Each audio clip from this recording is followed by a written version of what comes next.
Thank you very much, Governor Gladys Wanga. Your Excellency, the President of the Republic of Kenya, William Samoei Ruto, the Prime Minister of Kenya, Raila Amolo Odinga.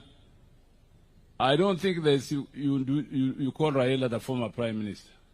He's the Prime Minister because there's no other. I'm a civil. The Prime Minister of the Republic of Kenya, Raila Amolo Odinga, all protocols observed. Yothura moso sabre uru, o sabre kendo sabre.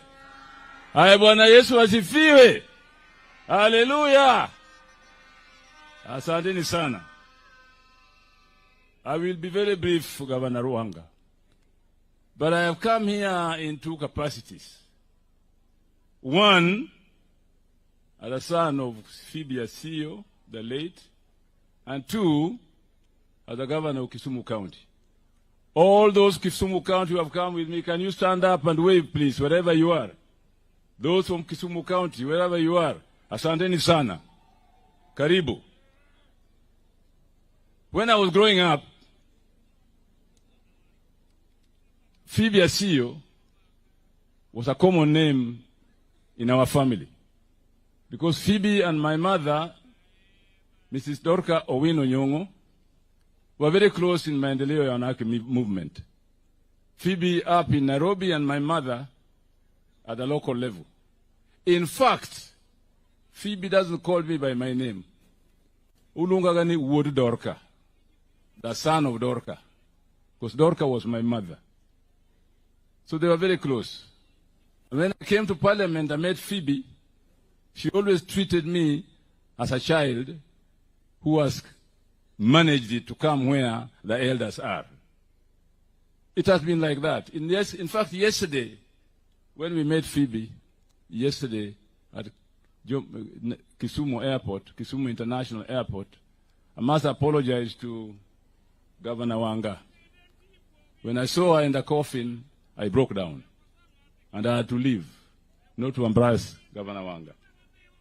So it's a very personal thing that I've come here, to be with the family of Phoebe CEO as we say goodbye to our great mother.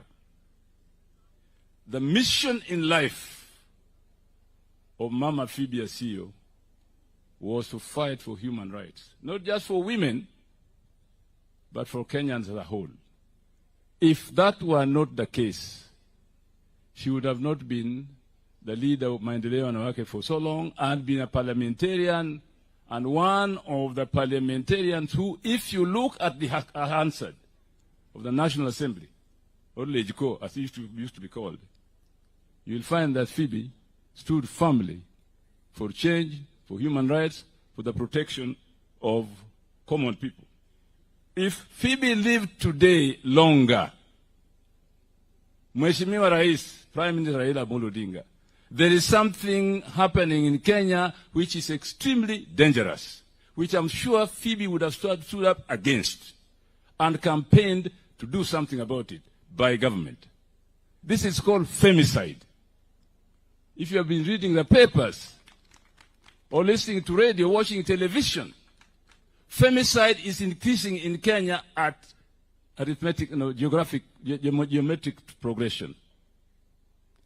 And we have a theory in Kisumu County that the increase in femicide is closely associated with the increase of Airbnbs. I don't know whether you know that.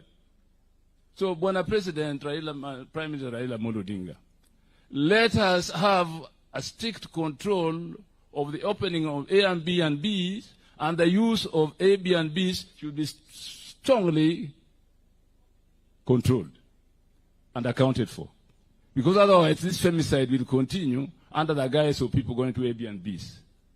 I'm sorry I might be very strong about this, but in Kisumu we have noticed this phenomenon. And I hope it is not as serious elsewhere as it is in Kisumu. I see Governor Wanga is coming, but I'm finishing. Don't worry, Mama. Finally, Mr. President, we have stood here today, many people have said that I support devolution.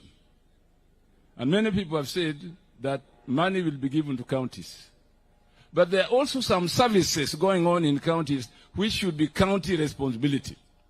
In this day and age, Mr. President, I don't see why the national government should bother about Kura and Kera and give them money to do roads in counties.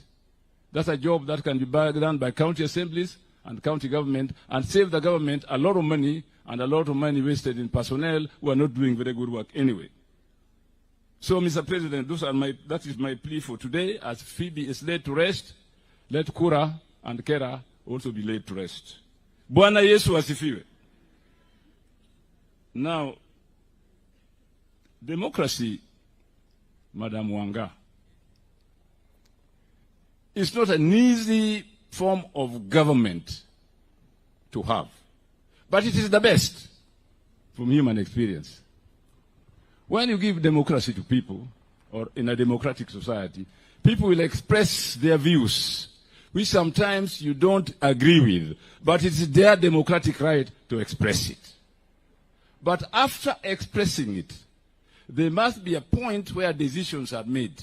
That is why Nyerere said that democracy in African tradition was the elders sitting under a tree and talk until they agree.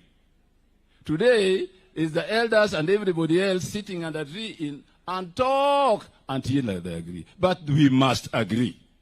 We can't have a society where after talking there's no agreement. And from those of you here who have come here and spoke for consensus, unity, that is very important for national development, but only after democratic discourse. Bwana Yesu asifiwe. Hallelujah. Asanteni sana.